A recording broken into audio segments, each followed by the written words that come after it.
ಪ್ರಧಾನಮಂತ್ರಿಗಳು ಬೆಂಗಳೂರು ನಗರಕ್ಕೆ ಬಂದಾಗ ಸುಮಾರು 1.5 ಲಕ್ಷ ಕೋಟಿಗೆ ಅನುದಾನಕ್ಕೆ ಬೇಡಿಕೆ ಇಡ್ತಾರೆ. ಅನುದಾನ ಬೇಡಿಕೆ ಇಟ್ಟಂಥ ಸಂದರ್ಭದಲ್ಲಿ ಟನಲ್ ರಸ್ತೆಗೆ 41,780 ಕೋಟಿ, ಆಮೇಲೆ ಎಲಿವೇಟೆಡ್ ಕಾರಿಡಾರ್ಗೆ 15,000 ಕೋಟಿ, ಪೆರಿಫೆರಲ್ ರಿಂಗ್ ರೋಡ್ಗೆ 27,000 ಕೋಟಿ, ಘನತ್ಯಾಜ್ಯ ವಿಲೇವಾರಿಗೆ 33,200 ಕೋಟಿ, ಡಬಲ್ ಡೆಕ್ಕರ್ ಫ್ಲೈಓವರ್ಗೆ 8,916 ಕೋಟಿ, ಅದೇ ರೀತಿ ರಾಜಕಾಲುಗಳ ಪಕ್ಕದಲ್ಲಿ 3,000 ಕೋಟಿ. ಬಹುಶಃ ಪ್ರಪಂಚದ ಇತಿಹಾಸದಲ್ಲಿ ರಾಜಕಾಲುಗಳ ಪಕ್ಕದಲ್ಲಿ 45 ಮೀಟ್ರು ಮತ್ತು 45 ಮೀಟ್ರು ಅಗಲೀಕರಣ ಮಾಡಿ ರಸ್ತೆ ಮಾಡೋಂಥದ್ದಕ್ಕೆ ಒಂದು ಚಾಲನೆ ಕೊಟ್ಟಿದ್ದಾರೆ.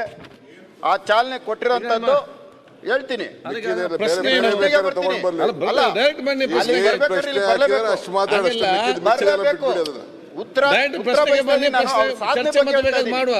ನಾನು ಅವರ ಸಾಧನೆ ಬಗ್ಗೆ ಹೇಳ್ತಾ ಇದ್ದೀನಿ.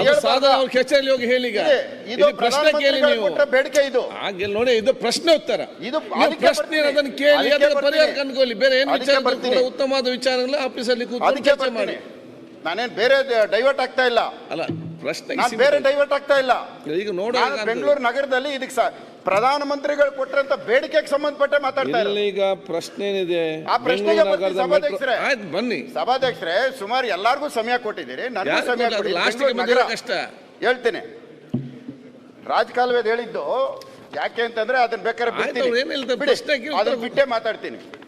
ನಾನು ಕೇಳಿರುವಂತ ಪ್ರಶ್ನೆ, ಮೆಟ್ರೋ ಮಾರ್ಗದ ಒಂದು ನಿಲ್ದಾಣದಿಂದ ಮತ್ತೊಂದು ನಿಲ್ದಾಣದ ಅಂತರವನ್ನು ಯಾವ ಮಾನದಂಡಗಳ ಆಧಾರದ ಮೇಲೆ ನಿರ್ಧರಿಸಲಾಗುತ್ತದೆ ಮಾಹಿತಿ ನೀಡಿ ಅಂತ ಕೇಳಿದ್ದೀನಿ. ಅದಕ್ಕೇನು ಕೊಟ್ಟಿದ್ದಾರೆ? ಪ್ರಯಾಣಿಕರಿಗೆ ಅನುಕೂಲವಾಗುವಂತೆ ಮತ್ತು ಪ್ರಯಾಣಿಕರ ಸಂಖ್ಯೆಯನ್ನು ಹೆಚ್ಚಿಸಲು ನಿಲ್ದಾಣಗಳನ್ನು ವಾಣಿಜ್ಯ ಸಂಸ್ಥೆಗಳು ಮತ್ತು ವಸತಿ ಪ್ರದೇಶಗಳ ಹತ್ತಿರದಲ್ಲಿ ಯೋಚಿಸಲಾಗಿದೆ. ಇದು ಶಾರ್ಟಾಗೆ ಮಾತಾಡ್ತೀನಿ ಸಭಾಧ್ಯಕ್ಷರೇ. ಆಯ್ತು. ಎರಡನೇ ಪ್ರಶ್ನೆಗೆ ಬರ್ತೀನಿ.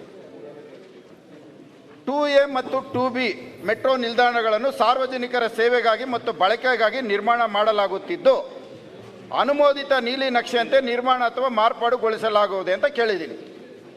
ಮನೆ ಸಭಾಧ್ಯಕ್ಷರೇ, ನನ್ನ ಪ್ರಶ್ನೆ ಏನಂದರೆ, 2A 2B ಅನ್ನೋಂಥ ಒಂದು ಎರಡು ರೀಚು ಏನು ನಾವು DPR ಮಾಡ್ತೀವಿ, ಆ DPR ಪ್ರಕಾರ ಕೆಲಸ ನಡೀತಾ ಇದೆಯಾ, ನೀವು ಪರಿಶೀಲನೆ ಮಾಡಿದ್ದೀರಾ, ನೀವು ಗಮನಿಸಿದ್ದೀರಾ ಅಂತ ನಾನು ಕೇಳಿದ್ದೀನಿ. ಅದಕ್ಕೆ ಉತ್ತರ ಏನು ಕೊಟ್ಟಿದ್ದಾರೆ? ಮೆಟ್ರೋ ರೈಲು ಯೋಜನೆ 2A ಮತ್ತು 2Bನಲ್ಲಿ ಬರುವ ನೀಲಿ ನಕ್ಷೆಯಲ್ಲಿ ಅನುಮೋದಿತವಾದ ಬೆಟ್ಟಲ್ಸೂರು ಮೆಟ್ರೋ ನಿಲ್ದಾಣವನ್ನು ಹೊರತುಪಡಿಸಿ ಉಳಿದಂತೆ ಇತರೆ ಮೆಟ್ರೋ ನಿಲ್ದಾಣಗಳನ್ನು ಅನುಮೋದಿ ನೀಲಿ ನಕ್ಷೆಯಂತೆ ನಿರ್ಮಾಣ ಮಾಡುತ್ತಿದ್ದೇವೆ. ಸಭಾಧ್ಯಕ್ಷರೇ, ಒಟ್ಟು ಇದರಲ್ಲಿ ಬರ್ತಾ ಇರೋಂಥದ್ದು 17 ಸ್ಟೇಷನ್ ಬರ್ತಾ ಇದೆ ಸಭಾಧ್ಯಕ್ಷರೇ. 17 ಸ್ಟೇಷನ್ಗಳಲ್ಲಿ ತಾವು ಒಂದೊಂದು ಸ್ಟೇಷನ್ನು ಪೂರ್ಣವಾಗಿ ನಾನು ಹೇಳಬೇಕು ಅಂದರೆ ಸಮಯ ಆಗುತ್ತೆ, ಹಾಗೆ ಶಾರ್ಟಾಗಿ ಹೇಳ್ಬಿಡ್ತೀನಿ ಸಭಾಧ್ಯಕ್ಷರೇ. ಒಂದು ಸ್ಟೇಷನ್ನಿಂದ ಒಂದು ಸ್ಟೇಷನ್ ಇರೋಂಥ ಅಂತರ ಸುಮಾರು 1.5 ಕಿಲೋಮೀಟರ್ ಮಾತ್ರ ಸಭಾಧ್ಯಕ್ಷರೇ. ಇಡೀ ನಮ್ಮ ಭಾರತ ದೇಶದ ಎಲ್ಲ ರಾಜ್ಯಗಳಲ್ಲಿ ಎಲ್ಲೆಲ್ಲಿ ಮೆಟ್ರೋ ಇದೆಯೋ ಅಲ್ಲಿ ಎಲ್ಲನೂ ಸಹ 1 ರಿಂದ 1.5 ಕಿಲೋಮೀಟರ್ ಮಾತ್ರ ಇರೋದು, ಬೇರೆ ಎಲ್ಲೂ ಅದಕ್ಕಿಂತ ಹೆಚ್ಚಿಗೆ ಇಲ್ಲ. ಆದರೆ ವಿಶೇಷವಾಗಿ 2018ರಲ್ಲಿ ಅಂದಿನ ಮುಖ್ಯಮಂತ್ರಿಗಳು, ಇಂದಿನ ಮುಖ್ಯಮಂತ್ರಿಗಳು ಸಿದ್ದರಾಮಣ್ಣವರು ಆವತ್ತು DPR ಅಪ್ರೂವ್ ಮಾಡೋಂಥ ಸಂದರ್ಭದಲ್ಲಿ ಈ ಸ್ಟೇಷನನ್ನು DPR ಅಲ್ಲಿ ಅಪ್ರೂವ್ ಮಾಡಿದ್ದಾರೆ.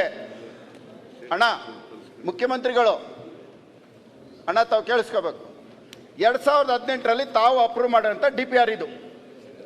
ತಾವು ಅಪ್ರೂವ್ ಮಾಡಿದ್ರನ್ನ ಕೇಂದ್ರ ಸರ್ಕಾರಕ್ಕೆ ಕಳಿಸ್ಕೊಡ್ತೀರಿ. ಕೇಂದ್ರ ಸರ್ಕಾರಕ್ಕೆ ಕಳಿಸ್ಕೊಡೋಂಥ ಸಂದರ್ಭದಲ್ಲಿ ಬೆಟ್ಟಲ್ಸೂರು ಮೆಟ್ರೋ ಸ್ಟೇಷನ್ ಸಹ ಸೇರಿದೆ. ಇದಕ್ಕೇನು ಕಳಿಸ್ಕೊಟ್ಟಿದ್ಯಾರು? ಅಂದಿನ ರಾಜ್ಯ ಸರ್ಕಾರ, ಅಂದಿನ ಮುಖ್ಯಮಂತ್ರಿಗಳು, ಇಂದಿನ ಮುಖ್ಯಮಂತ್ರಿಗಳು ಕಳಿಸ್ಕೊಟ್ರು. ಇದಾದ ಮೇಲೆ ಮೂರನೇ ವ್ಯಕ್ತಿ, ಖಾಸಗಿ ವ್ಯಕ್ತಿ ಒಡಂಬಡಿಕೆ ಮಾಡ್ಕೊಳ್ತಾನೆ. ಏನಂತ ಮಾಡ್ಕೊಳ್ತಾನೆ? ಬೆಟ್ಟಲ್ಸೂರು ಮೆಟ್ರೋ ಸ್ಟೇಷನ್ ನಾನು ನನ್ನ ಸ್ವಂತ ಹಣದಿಂದ ನಿರ್ಮಾಣ ಮಾಡ್ತೇನೆ ಅಂತ ಹೇಳ್ತಾನೆ.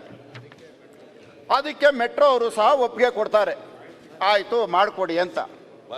ಅದಕ್ಕೆ ಮುಂಚಿತವಾಗಿ ಏನಾಗತ್ತೆ? ಲ್ಯಾಂಡ್ ಅಕ್ವಿಜಿಷನ್ ಆಗತ್ತೆ. ರಾಜ್ಯ ಸರ್ಕಾರ ಲ್ಯಾಂಡ್ ಅಕ್ವಿಜಿಷನ್ ಮಾಡುತ್ತೆ. ಲ್ಯಾಂಡ್ ಅಕ್ವಿಜಿಷನ್ ಮಾಡಿದೆ,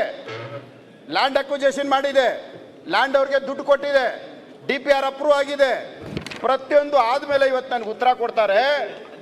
ಎಂಬೇಸಿ ಕಂಪನಿಯವನು ಇರೇ ಎಂಬೇಸಿ ಕಂಪನಿಯವನು ದುಡ್ಡು ಕೊಟ್ಟಿಲ್ಲ, ನಾವು ಮೆಟ್ರೋ ಕೈ ಬಿಟ್ಟಿದೀವಿ ಅಂತ ಹೇಳ್ತಾರೆ. ಇದು ನ್ಯಾಯನಾ? ಎಂಬೇಸಿ ಅವ್ನು ದುಡ್ಡು ಕೊಟ್ಟಿಲ್ಲ ಅಂದ್ರೆ ಸರ್ಕಾರಕ್ಕೆ ಏನ್ ಸಂಬಂಧ? ಇದು ಸಾರ್ವಜನಿಕರ ಉದ್ದೇಶಕ್ಕೆ ಮಾಡಿರೋದು. ಅದಕ್ಕೆ ಪ್ರಶ್ನೆ ಆಯ್ತಾ ನಿಮ್ದು? ಪ್ರಶ್ನೆಗೆ ಉತ್ತರ ಅವ್ರು ಉತ್ತರ ಕೊಡ್ತಾರಲ್ಲ ಈಗ. ಎಂಬೇಸಿ ಅವನು ಹಣ ಕೊಟ್ಟಿಲ್ಲ, ನಾವು ಮಾಡಲ್ಲ. ಓಕೆ, ಮಂತ್ರಿ ಉತ್ತರ ಇದು ಮಾಡಿರೋದು ಎಂಬೇಸಿ ಅವನಿಗೋಸ್ಕರನಾ? ಆಯ್ತು, ಮಂತ್ರಿ ಉತ್ತರ ಕೊಡ್ತಾರೆ. ಆಯ್ತು, ಉತ್ತರ ಕೊಡ್ತಾರೆ. ಯಾರಿಗೋಸ್ಕರ ಮಾಡಿರೋದು? ಆಯ್ತು, ಉತ್ತರ ಕೊಡ್ತಾರಲ್ಲ. ಅಧ್ಯಕ್ಷರೇ, ನಮ್ಮ ಬೆಂಗಳೂರಲ್ಲಿ ಒಂದು ಕಾನ್ಸೆಪ್ಟ್ ಇದೆ. ಮೊನ್ನೆ ಪ್ರೈಮ್ ಮಿನಿಸ್ಟರ್ ಕೂಡ ಅಭಿನಂದನೆ ಸಲ್ಲಿಸೋದು, ನಮ್ಮ ಅಶೋಕ್ ಅವರು ಎಲ್ಲ ಇದ್ದರು. ನಾವು ಕೆಲವರು CSR ಅಲ್ಲಿ ಕೆಲವರು ಅವ್ರ ಹೆಸರು ಇಟ್ಕೊಳ್ಳಿಕ್ಕೆ ಅವಕಾಶ ಮಾಡಿಕೊಡ್ತೀವಿ. ಈಗ ಇನ್ಫೋಸಿಸ್ ಅವರು 200 ಕೋಟಿ ಕೊಟ್ಟರು, ಡೆಲ್ಟಾ ಅವ್ರು ಕೊಟ್ಟರು. ಸೊ ಅವ್ರ ಹೆಸರಲ್ಲಿ ನಾವು ಸ್ಟೇಷನ್ಗಳು ಇಡೋಂಥ ಕೆಲಸ ನಾವು ಮಾಡ್ಕೊಂಡು ನಾವು ಬಂದಿದ್ದೀವಿ. ಎಲ್ಲ ಸರ್ಕಾರಗಳು ಮಾಡ್ಕೊಂಡು ಬಂದಿದೆ, ಇದು ಈ ಸರ್ಕಾರ ಅಲ್ಲ. ಪಾಪ ಅವರು ಏನು ಕೇಳ್ತಾ ಇದ್ದಾರೆ, ಪಾಪ ಅವ್ರ ಜಮೀನು ಇದೆ ಅಲ್ಲ, ಒಂದು 70-80 ಎಕರೆ ಇರಬೇಕಲ್ಲ. ಮುನ್ನತ್ತು ನಾವು ಸತಿ ಹೇಳಿದೆ ನನಗೆ, ನೀನು ಇರೋಂಥದ್ದು 25 ಬೆಂಗಳೂರು ಸಿಟಿ ಮಧ್ಯದಲ್ಲೆಲ್ಲ ನನಗೂ ಆಸೆ ಅಲ್ವಾ, ನನ್ನ ಜಮೀನ್ ಪಕ್ಕ ಸ್ಟೇಷನ್ ಇರಬೇಕು. ಅಲ್ಲಲ್ಲ, ಈಗ ನಿಮ್ಮ ಜಮೀನ್ ಪಕ್ಕದಲ್ಲಿ ನೀವು ಮಾಡ್ಕೊಂಡಿಲ್ವಾ? ನಾನು ಹೋಗಿಲ್ಲ. ಆಮೇಲೆ ನನ್ನ ಜಮೀನ್ಗೋಸ್ಕರ ಮಾಡಂಗಿದ್ದಿದ್ರೆ ಉತ್ತರ ಕೊಡ್ಲಿ. ಅಲ್ಲ, ಅಲ್ಲಿನ ಸ್ಥಳೀಯ ಶಾಸಕರು ಕೃಷ್ಣ ಬೈರೇಗೌಡರು ಅವ್ರು ಪತ್ರ ಬರೆದಿದ್ದಾರೆ. ಸರಿಗೆ ನಲ್ಲಿ ಬೇಕಾ ಬೇಡ ಅವಶ್ಯಕತೆ ಇದೆ. ಅವ್ರು ಹೇಳಿದ್ದಾರೆ ಬಿಡಪ್ಪ, ನನಗೇನು ಕೃಷ್ಣ ಹೇಳ್ಬೇಕು ಬೈರೇಗೌಡರು ಲೆಟರ್ ಬರೆದಿದ್ದಾರೆ.